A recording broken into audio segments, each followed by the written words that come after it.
கடைசி கால தீர்க்கதரிசியின் தேவ வார்த்தை.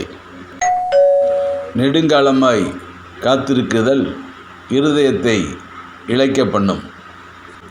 விரும்பினது வரும்போதோ ஜீவ விருட்சம் போல இருக்கும்.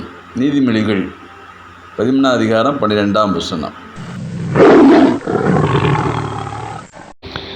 விரும்பினது கிடைக்க வேண்டும் என்று சொல்லி வெகு நாட்களாக தேவனை நோக்கி ஜெபித்து கொண்டிருக்கிறீர்களோ,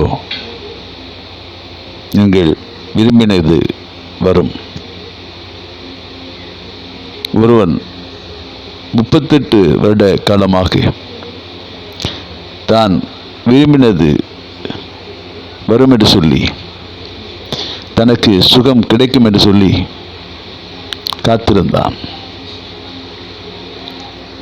எப்போது குளம் கலங்கும், தேவதூதன் ஒருவன் இறங்கி எப்போது குளத்தை கலக்குவான்.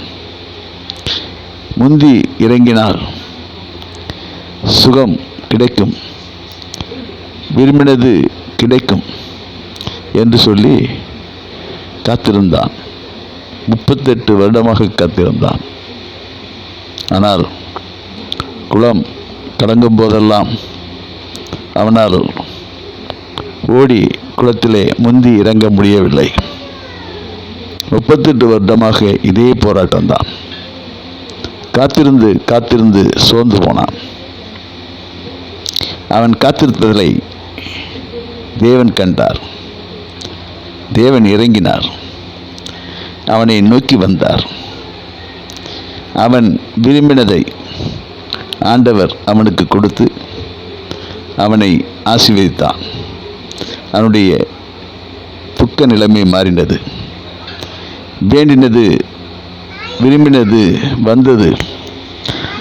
அவன் விரும்பினதை பெற்றுக்கொண்டதால் தேவனை மகிமைப்படுத்தினான். அதே போல நெடுங்காலமாய் நீங்கள் விரும்பின காரியத்துக்காக தேவனிடத்திலே ஜெபித்து கொண்டிருப்பதை கண்டு தேவன் இறங்கி வந்து நீங்கள் விரும்பினதை இன்றைக்கு கொடுத்து ஆசீர்வதிக்கிறார். நீ விசுவாசிப்பேயானால் தேவனுடைய மகிமையை இன்றைக்கு காண்பாய். விரும்பினதை கொடுத்து உன்னை ஆசீர்வதித்து உன்னை சந்தோஷப்படுத்துகிறார். ஆமென், ஆமென், ஆமென். கடைசி கால தீர்க்கதரிசியின் தேவ வார்த்தை.